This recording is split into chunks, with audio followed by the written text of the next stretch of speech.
Assalamualaikum warahmatullahi wabarakatuh. Perkenalkan, nama saya Nurikma dari kelas 11 IPS 2, absen 31. Di sini saya akan mempresentasikan materi tentang Aufklärung. Nah, pengertian dari Aufklärung sendiri yaitu istilah Aufklärung berasal dari bahasa Jerman yang berarti masa pencerahan.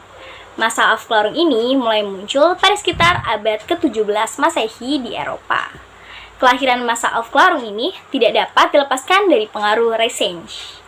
Keberhasilan gerakan Renaissance di Eropa menumbuhkan kepercayaan diri masyarakat Eropa untuk mencetuskan pemikiran-pemikiran baru yang mengarah ke modernitas. Nah, ada juga nih perbedaan Aufklärung dan Renaissance. Aufklärung, masa pendewasaan bagi bangsa Eropa. Manusia masih belum yakin akan kemampuan akalnya untuk menciptakan kemajuan dan kebahagiaan di dunia, bertujuan untuk menemukan kebenaran dan memperbaiki kehidupan manusia, dan bertolak pada pandangan untuk memberi perhatian pada pengertian umum manusia, yaitu yang berhubungan dengan harkat dan martabat serta hak-hak dan kebebasannya. Semangat Aufklärung yang menonjol dengan semangat sikap positif yang tegas, antropocentris, yaitu menjadikan manusia sebagai pusat perputaran dunia dan perkembangan sejarah. Dan berpandangan bahwa manusia selaku individu harus berkembang menjadi pribadi yang dilengkapi dengan kebijakan, kesempurnaan, kehalusan, dan keindahan. Nah, inilah sosok sebagai manusia ideal yang berbudaya. Semangat negasi atau negatif, peniadaan atau anti, seperti anti kependetaan, klerikal, dan anti teologi.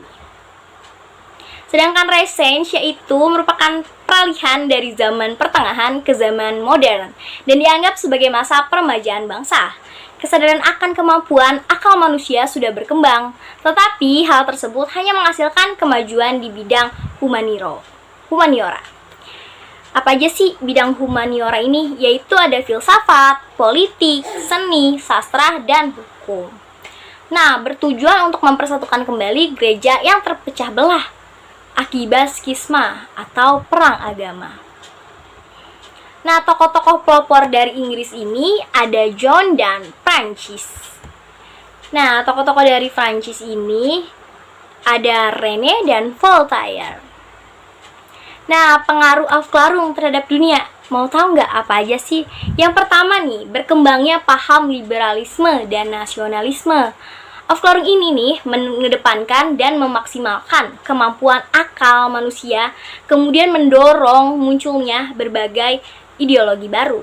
Yang kedua, bermunculan penemuan-penemuan baru dalam bidang ilmu pengetahuan dan teknologi.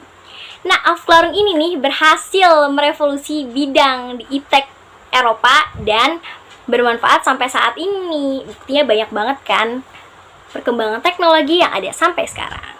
Nah, ketiga, berkembangnya paham sekularisme yang mana terdapat pemisahan pemerintahan dengan agama. Yang keempat, lahirnya Bill of Rights. Dan yang kelima, muncul revolusi Amerika dengan puncaknya The Declaration of Independence. Keenam, munculnya revolusi Prancis dengan semboyan Liberté, Égalité, dan Fraternité. Nah, ada pengaruh lain yaitu pengaruh Aufklärung bagi dunia, yaitu tuh pola pikir manusia yang berubah. Tersebar luasnya ilmu pengetahuan, tokoh pelopor yang menyuarakan pendapatnya semakin banyak. Nah, pengaruh Aufklärung bagi Indonesia apa sih? Nah, pengaruhnya itu adalah terjadinya politik etis yang akan melahirkan generasi yang siap mengisi pos industri Belanda di Indonesia. Hal ini dapat menguntungkan Belanda dalam memperkerjakan tenaga terdidik dan murah dalam pembayaran. Politik etis yang terdiri dari edukasi, irigasi, dan emigrasi. Sekian dari presentasi saya, mohon maaf jika ada yang kurang atau kata yang kurang berkenan. Wabillahi taufiq wal hidayah. Wassalamualaikum warahmatullahi wabarakatuh.